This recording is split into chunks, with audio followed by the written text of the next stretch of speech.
Yeah, so I think we've pretty much covered the ethics of this. I always encourage everyone to make up your own mind on this, and as Joseph said, you have got to know.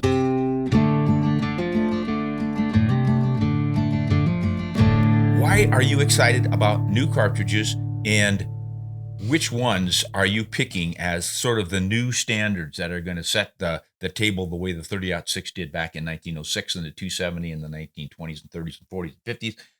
What's the new hot stuff? And let's start by, I don't know, should we start by caliber or do you want to go by hunting species? How about some characteristics of the cartridges themselves that make them stand out?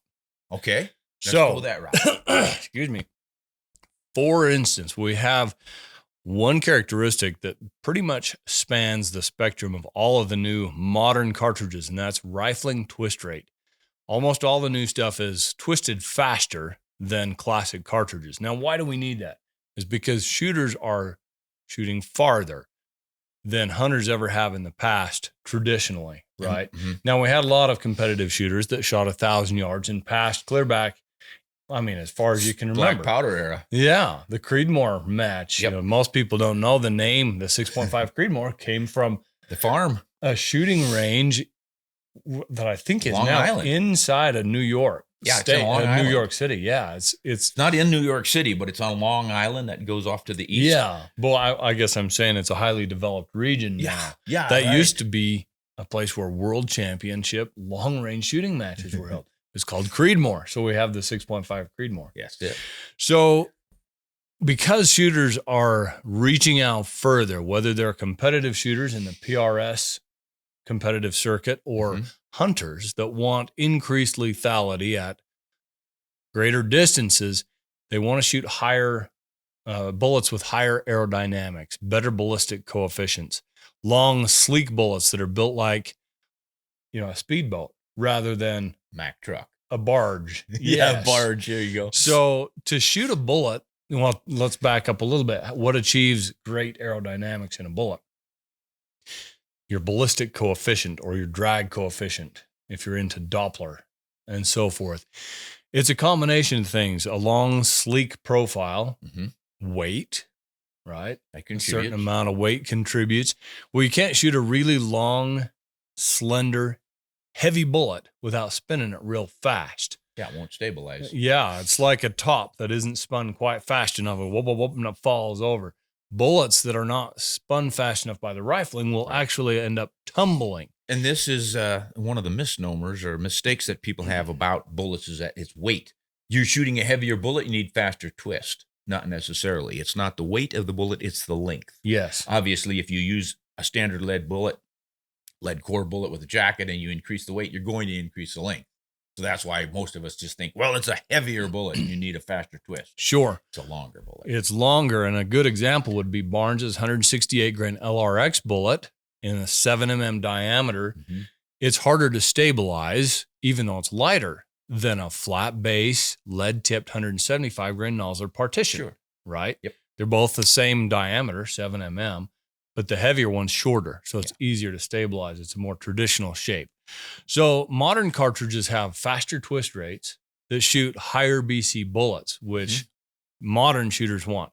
Why do they want them? You get better accuracy? No. You get better wind bucking capability, which is very important if you're trying to shot whether at a target or a game animal out past what is considered the ethical norm for game animals anyway. Plus, you get much greater retained velocity, which translates into bullet performance on impact. And that's a big deal. I've said for a long time on my podcast, the Backcountry Hunting Podcast, that any aspiring backcountry hunter should work hard to achieve what I call quarter mile capability. Just has a nice ring to it. Now, a quarter mile is technically 440 yards, right? Yep. Now, that is kind of significant to me because my stepdad was a jockey. He's passed away now, but we had a lot of fun attending races, horse races, and a quarter mile was a very significant distance in a quarter horse race, right? Yep. And so quarter mile capability is just that sweet spot for me. I think every serious backcountry hunter should be a quarter mile shooter at worst. Now, I'm going to stick my neck out here a little bit, but I really believe that a shooter that could achieve 400-yard ethical lethality 30 years ago, before good laser rangefinders, dial-up scopes, and cartridges optimized for long-range shooting, should now be able to achieve that same level of lethality at 600 yards. I knew you were going there. Okay. Yeah. And with your traditional bullet in a traditional cartridge, that's much, much harder because you don't have the wind bucking ability. Mm-hmm. You don't have the retained energy on impact. Now, does that mean you can't take a traditional cartridge like a 300 Win Mag, put a custom fast twist barrel on it, load it with long, heavy, high BC bullets, and achieve that? Of course it doesn't. But there are cartridges that are built from the ground up. The entire concept is centered on achieving greater downrange capability, and that's what these modern rounds give us. Yeah. Now, the one argument that I would make against the long range stuff, before we stop talking about it, but we're going to get plenty of debate from folks about the absolutely, ethical, and whatever. we should. Mm-hmm. But what you said about lethal performance in the shooter, if you were able to take a 400-yard shot reliably because you knew you could back in the days when you were shooting 130 grain 270, yeah, you should be able to now, with some of your modern long bullets, fast twist, high BCs, et cetera, do the same thing at 600 yards. For putting your bullet on target, I agree with one fly in the ointment. Time. You're taking around, what do you think, half second to get 600 yards with most of the bullets we're talking about? And as you know, when your brain says fire, and then you've got your lock time and you're in the barrel time and all the rest, by the time that bullet leaves, it wasn't exactly when you said fire. So there's a little bit of time there. But the biggest amount of time is the bullet's flight. It's flying through the air with the greatest of ease, and where it lands, the deer decided to take a sneeze. And he moved his head, or he stepped forward, or he changed his position sufficiently. Now, this could obviously happen at 100 yards, but by the time a bullet goes 100 yards, if that deer's moving, you're going to still get him in a vital zone.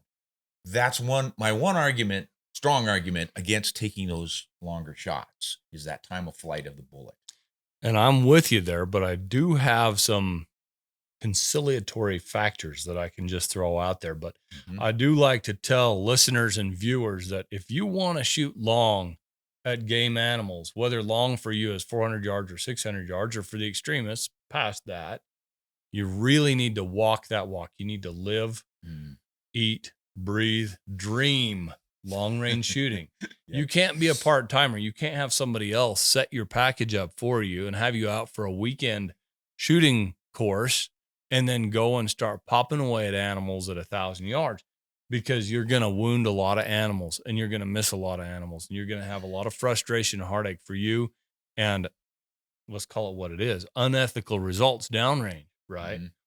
So on a pure technical stance, let's talk about this time of flight thing. I mean, the guy's shooting 1,000 yards, 1,200 yards, or even up against it much more. Yeah. You have to read your situation. I would never encourage somebody to shoot at a game animal, even at 500 yards in a little window in a thick pine forest, because you're probably not going to get a follow-up shot, and you may not even be able to see the reaction. If your gun recoils hard, you're not able to spot your own impact or have a good spotter. You may not know what happened. And you may not want to cross that canyon to go 500 yards to check. But it's your duty to do so. If you Absolutely. take that shot. Yeah. So if the animal's in the wide open and is in a calm state, right, I would far rather have one of my kids take a long shot at a totally calm animal, considering calm wind and ideal conditions, than a panicked shot at something bounding away at 300 yards. Yeah. How many guys who would decry shooting at anything at 400 yards or farther take a shot, risky shot at closer ranges? Yeah, good point. Yeah. And I mean, so you can debate the ethical side 6 ways till Sunday, and that would be a fun conversation to have sometime. Each just pick a side and go for it. And go, yeah. But for now, there is one other technical factor that closes the gap. Let's say you're a 30-06 shooter and you traditionally shoot a 180 grain bullet, exiting the muzzle at about 2,700 feet per second. And your bullet of choice is one of the classic tried and true flat base lead tip bullets, whether it's a Hornady interlocked or Remington core locked or Winchester PowerPoint, whatever the case may be. you're losing a lot of speed in a hurry. Mm-hmm. Okay. So it takes you it will even let's call it that quarter mile capability, 440 yards. I know a lot of deer personally. I've visited them with them on the walls. You know, their families. Oh yeah, that have been shot at 400 to 450 yards with a 30-06 in just such a bullet. It works. Mm-hmm. Okay, but it's not optimal.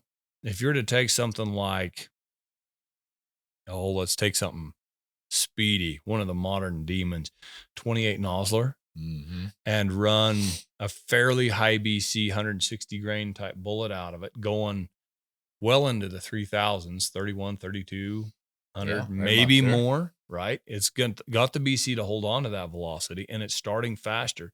That really closes the gap on your time of flight when you go from 440 yards to 600 yards. So there is that. It's a small deal, but that's the sort of thing that you and I enjoy, sweating. Yeah. Yeah. So I think we've pretty much covered the ethics of this. I always encourage everyone to make up your own mind on this. And as Joseph said, you have got to know that you can drop that bullet on that target the first time, every time. Just no walking it in stuff here. It's not a weekend pursuit. It's a lifestyle, and long range shooting. And especially when it transfers to hunting, if you want to do that, you need to be good at it before you attempt it. Yep. And you need to know how to call the wind. And that's always the biggest challenge. Yes. But again, your high BC bullets make that easier. And a lot of people just don't get it. They go, what big deal about this BC bullet stuff? All you ever talk about are BCs. What's so important about it? And it does seem like it's a little bit frivolous at first, but when you do your studying and you understand what's going on here, it's all about hanging on to what that cartridge produces at the muzzle. You're going to increase your downrange energy because your bullet has not shed that energy fighting the wind to get there. And that's why it drops less and deflects less in the wind. Everything's faster. The bullet gets there faster and more efficiently. So it's going to have better terminal performance when it gets there too, because you've retained more energy. Yep. So kills better. Yeah, everything is grand about it, except for the shooter himself. And it's like your earlier statement about you can't just go buy the package and expect to be a long-range shooter, which is human nature, right? And it's popular these days because modern man has less time than money. Yeah. And it's easier to spend a just scandalous amount of dollars and get this beautiful setup and to consider yourself well equipped and well prepared than it is to put in what a friend in New Zealand calls the hard yards and work it all up yourself. Right. But you're sure not going to learn it. Right. And you can buy technology, but you can't buy woodsmanship.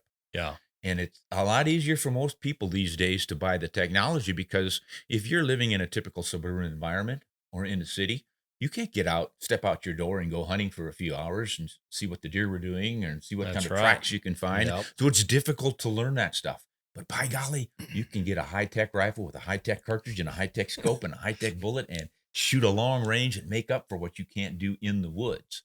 Now, I'm not condemning anybody who's in that situation. I get it. And even folks like Joseph and I, who were pretty rural when we grew up and prowled around the woods and rolled around in the mud and the blood, and we still are a little susceptible to that extra reach. I think it's just human nature. You want to reach out and touch someone, watch this. Who hasn't been doing that for the last 2,000 years? Yeah. I mean, would we have gone to bows and arrows if they hadn't been better than spears? Yep. Yeah. Got to go to the bow. And since we're sticking with bows, why not get something with wheels and cams on it and shoot a little faster and flatter? Sure. Yep. Yeah, that's just human nature.